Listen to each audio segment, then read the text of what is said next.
एक समय की बात है। एक शहर में एक लड़का रहता था। इस लड़के को तस्वीरें बनानी बहुत पसंद थी और इसका नाम था धर्मेंद्र। वह 18 साल का था। धर्मेंद्र के बहुत से बड़े भाई बहन थे जो अपने गरीब माता पिता की बहुत मदद करते थे ताकि घर में कुछ पैसे आ सके और घर सही तरीके से चल सके। लेकिन धर्मेंद्र अपने घर की गरीबी को दूर करने के लिए कोई काम नहीं करता था, लेकिन अपने घर में पड़ी धूल मिट्टी में बैठकर घंटों तक लकड़ी से तरह तरह की तस्वीरें बनाया करता था। ज्यादातर वह जो तस्वीर बनाता था वह मकड़ियों की होती थी। छोटी मकड़ी, बड़ी मकड़ी, मोटी मकड़ी, तरह तरह की मकड़ियां। एक बार उसके पिता ने उसे बुलाया और कहा, धर्मेंद्र, तुम्हें अब इन मकड़ियों को बनाकर घंटों अपना समय बर्बाद करने की आदत को छोड़ देना चाहिए और घर की आर्थिक स्थिति को सुधारने के लिए कुछ काम करना चाहिए। और कुछ नहीं कर सकते हो तो कम से कम खेतों में जाकर अपने भाई बहनों की मदद करो। पिता की बात सुनकर धर्मेंद्र बोला, पिताजी, मैंने ऐसा करने की बहुत कोशिश करी, पर मैं अपने आप को रोक ही नहीं पाता हूं।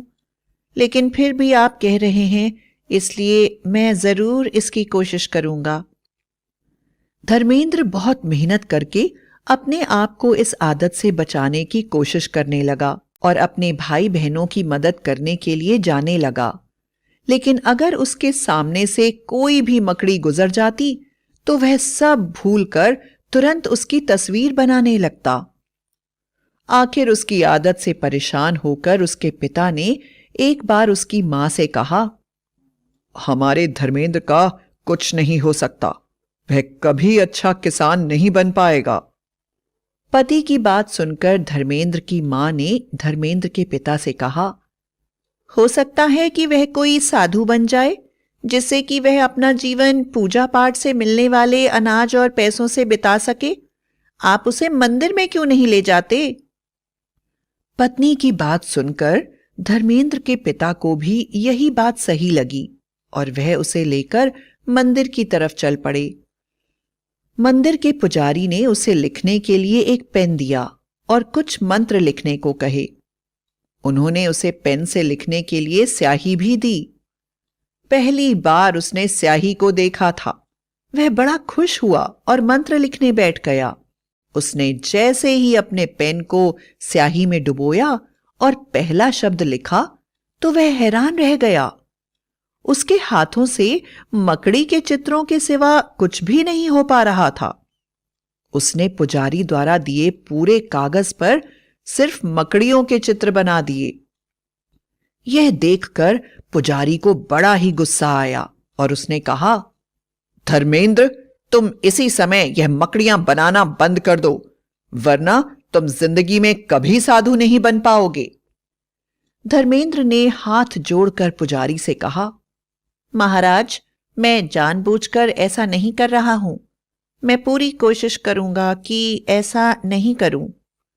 लेकिन धर्मेंद्र ने रात में मंदिर की पूरी दीवारों पर भी मकड़ी के चित्र बना दिए। सुबह जब पुजारी ने यह देखा तो उसने गुस्से से धर्मेंद्र को मंदिर से बाहर निकाल दिया और धर्मेंद्र के पिता से कहा, तुम्हारा बेटा कभी पुजारी नहीं बन सकता है, इसलिए इसे यहां कभी नहीं लाना। धर्मेंद्र की इस हरकत से धर्मेंद्र के पिता भी बड़े नाराज हो गए और उन्होंने धर्मेंद्र को घर से बाहर निकाल दिया। पिता को नाराज देखकर धर्मेंद्र ने सोचा कि वह वापस पुजारी से जाकर माफी मांग लेगा और पुजारी के साथ ही रहने की कोशिश करेगा। उसे पता था कि पुजारी गांव के बाहर बने जंगल में मंदिर में ही रहता है। वह रात में पुजारी के घर पहुंचा और दरवाजा खटखटाने लगा, लेकिन दरवाजा नहीं खुला। आखिरकार धर्मेंद्र ने दरवाजे को धक्का दिया तो उसने पाया कि दरवाजा पहले से ही खुला हुआ है। वह घर के अंदर चला गया। घर में घनघोर अंधेरा छाया हुआ था। वह सोचने लगा कि यह तो बड़े आश्चर्य की बात है। आखिर घर के सभी लोग कहाँ चले गए हैं? उसने किनारे पर रखे हुए दिए को जला दिया।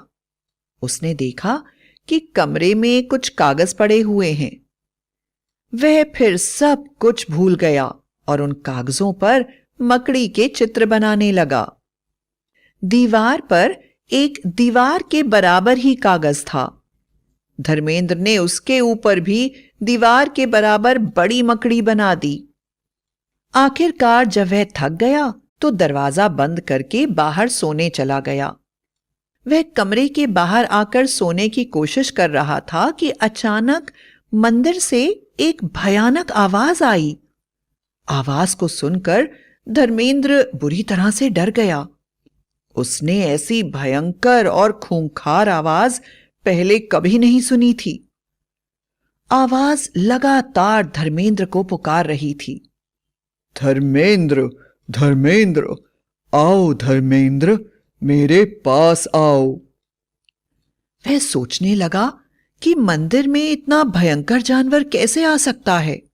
जब आवाज बार बार आने लगी तो धर्मेंद्र ने अनुभव करा कि वह आवाज कमरे के अंदर से आ रही है। आखिरकार वह कमरे के अंदर गया। जैसे ही वह कमरे के अंदर गया तो उसकी डर के मारे घिग्गी बंद गई। उसके सामने एक बहुत ही बड़ी मकड़ी थी जो अपना बड़ा सा मुंह खोलकर उसकी तरफ आ रही थी।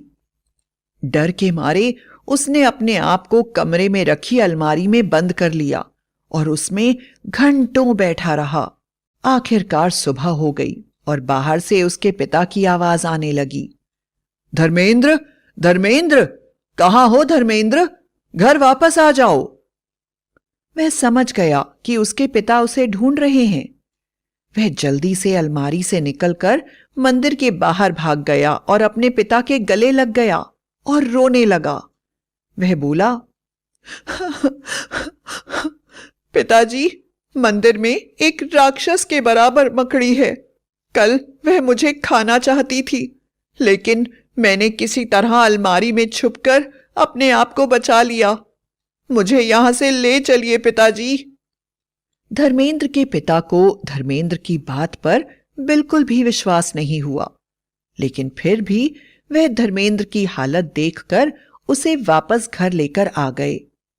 उस दिन के बाद से धर्मेंद्र ने कभी मकड़ी का चित्र नहीं बनाया, बल्कि मकड़ी को देखकर भी वह बुरी तरह से डर जाया करता था।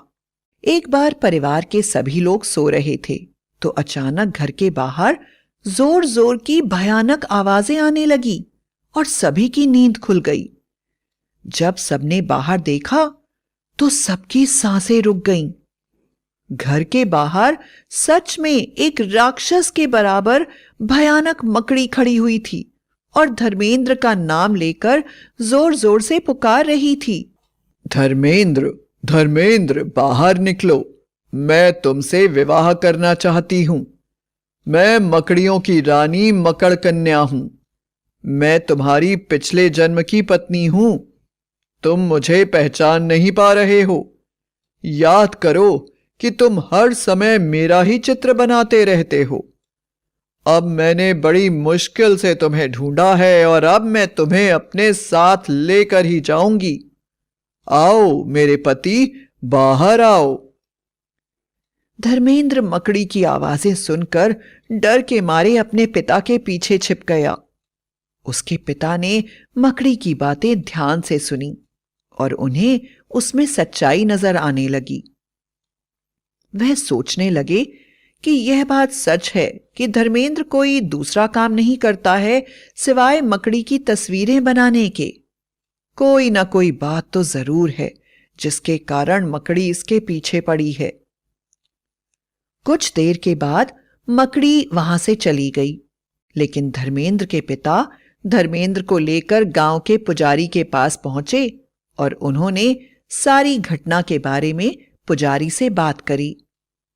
पुजारी ने धर्मेंद्र की जन्मपत्री देखी और हैरानी से बोले, वह मकड़ी बिल्कुल सही कह रही है। पिछले जन्म में उसकी पत्नी मकड़ी ही थी और किसी दैवी प्रकोप के कारण यह अपनी पत्नी से अलग होकर इंसानों का जन्म पा गया, लेकिन इसकी पत्नी आज भी सैकड़ों वर्षों से इसका इंतजार कर रही है। धर्मेंद्र ने अपने पिताजी से कहा, पिताजी, मैं किसी मकड़ी को नहीं जानता हूं, मुझे आप घर ले चलिए।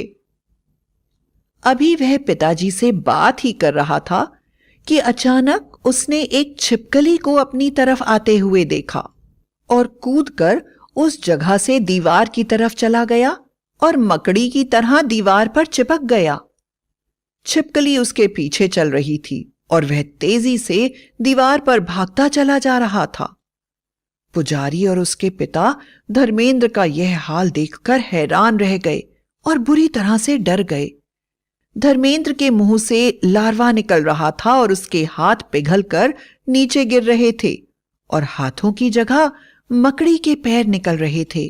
देखते ही देखते धर्मेंद्र का सिर और धड़ इंसानों का रह गया और पूरा शरीर मकड़ी का बन गया। धर्मेंद्र के पिता को कुछ भी समझ में नहीं आ रहा था।